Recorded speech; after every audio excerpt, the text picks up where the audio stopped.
What's up, everybody? It's Wyvern here. Today's video is a bit of a follow-up to my video earlier this week, the last video that I dropped on a kind of an intro to battling. So a lot of you probably already know these strategies, but we're going to be talking about how to improve your battling if you're a new or returning PvP player. So without further ado, guys, let's dive right into it. First off, when you do PvP, you can be as casual or as dedicated as you want and have fun either way. I've seen people do both. Frankly, I think you have less fun when you're super competitive because then you care more about losing, but I'm super competitive. There's nothing I can do about it, but I've seen tons of casual people go to every tournament, not do well, and still enjoy themselves.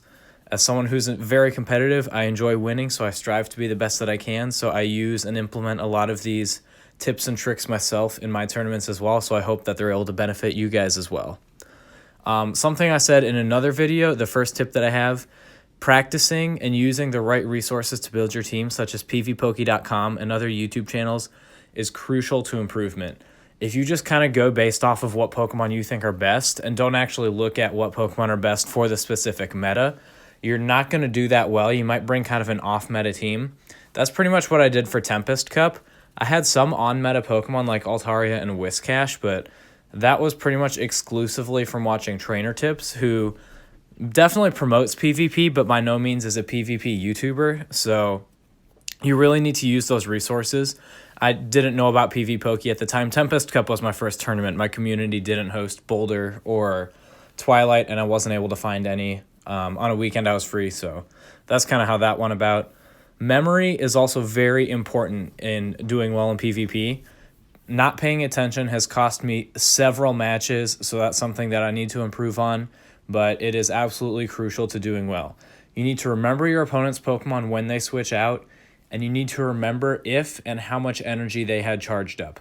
Both of those are very important because you don't want to get caught off guard having a ton of energy charged up because you just fast attack farmed a Pokemon, you have a ton of energy charged up, and then they come in with a Pokemon that they subbed out earlier that has a charge move ready to go, and you don't get to use any of that energy that you farmed. That's happened to me at least 3 times, and it's cost me multiple matches, so that's something you absolutely need to pay attention to.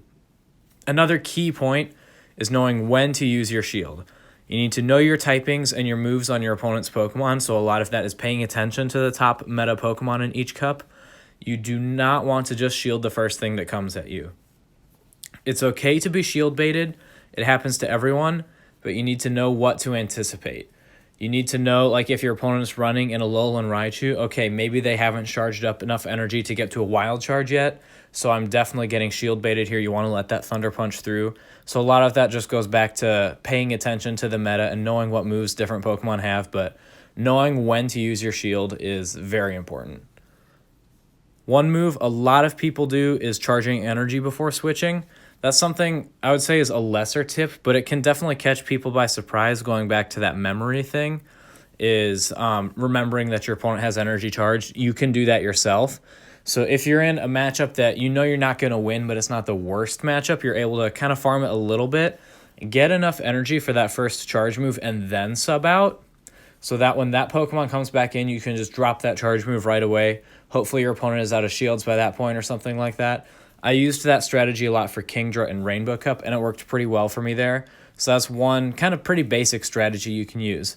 Another basic strategy you can use that takes, well, I guess literally no skill at all, is running out the switch timer and just paying attention to that.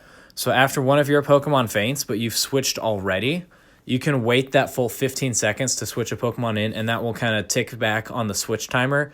So if you need a switch again, you can do that 15 seconds sooner as well. So that's another strategy you can implement.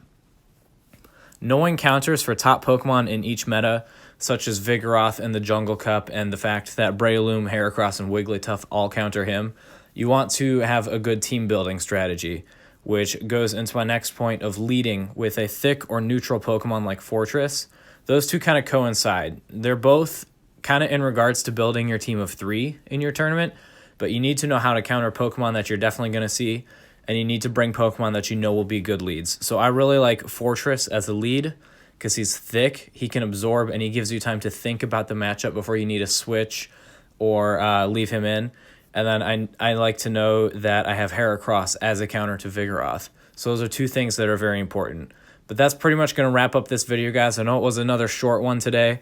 I'm trying to get a whole lot of these produced before I go out of town, so some of these next few might be shorter, but I just wanted to have this content out for you guys. This is, like I said, along the same lines of a newer player PvP strategy video, so I know it's not going to help a lot of you veterans, but I'm trying to help get these new guys into the PvP scene, help them improve, and help them enjoy the game more.